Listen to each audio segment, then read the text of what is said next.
पास है ये दर्द है तो क्या।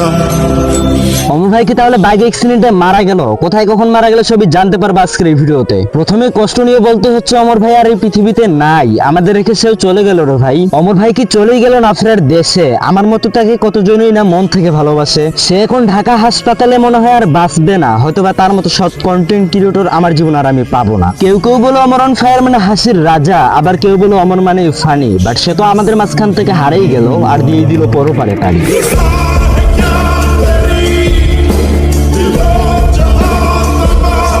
ওয়েট গাইস, ইমোশনাল হয়ে গেছে। তোমাদেরকে একটা কথা ক্লিয়ার করে দেই, এইসব বোকাচোদারে নিয়ে আমি একটা ভিডিও মেক করেছিলাম। সে আবার কিছুদিন পর সেই ভিডিওটা বানানোর জন্য মাফও চাইছিল, বাট সোসেট আমি এটা জানতাম না তার মতো আরো কিছু বোকাচোদা আছে যারা কিনে প্রতিনিয়ত ফেক নিউজ ছড়াচ্ছে, তাই তাদেরকে আবার বাস দিতে চলেই আসলাম। তো যারা চ্যানেলটা সাবস্ক্রাইব করো নাই তাড়াতাড়ি সাবস্ক্রাইব তো করে দিও। আর তোমরা হয়তো জানো এংরি ব্রাদার সাবস্ক্রাইব গুলো করেছে এক অন্যরকম অ্যাডভান্স লেভেলের পাওয়ার। যারা একবার আমার ভিডিও দেখছে তারা বলতে বাধ্য আমি আপনার হয়ে গেছি অনেক বড় লাভার।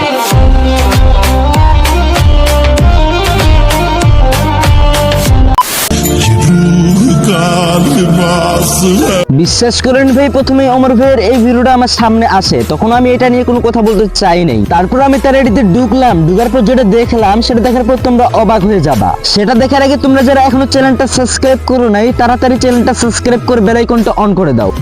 তো চলো দেরি না করে সেই ভিডিওটা দেখা যাক। মানে ভাই সিরিয়াসলি এইসব বোকাচোদাগুলো এত বেশি এগুলো নিয়ে লাফাবে আমি সেটা ভাবতেও পারি নাই। এখন এসে এই ভিডিওটা বানানোর মূল উদ্দেশ্য, যারা আরো সেম বা অমর ভাইয়ের ফ্যান গুলো আসো তোমাদের এখন দুইটা কাজ। নাম্বার 1, এই ভিডিওর ডেসক্রিপশন বক্সে এই বোকাচোদার আইডি লিংক দেওয়া থাকবে, তার আইডিতে যাবা একটা করে রিপোর্ট দিয়ে আসবা, উড়ে ধরে রিপোর্ট দিয়ে আসবা। নাম্বার 2, যারা এই ভিডিওটা শেষ পর্যন্ত দেখছো তাদেরকে মন থেকে ভালোবাসা, লাইক কমেন্ট শেয়ার এন্ড সাবস্ক্রাইবটা করে দিও। তো চ্যানেলটা যারা সাবস্ক্রাইব করছো বা করবা তারা তো এক একটা আমার কলেজের ভাই, আমার মন থেকে ভালোবাসা নিও আর তোমাদের ভালোবাসাও চাই। তো আজকের মতো জানাতে হচ্ছে বিদায়।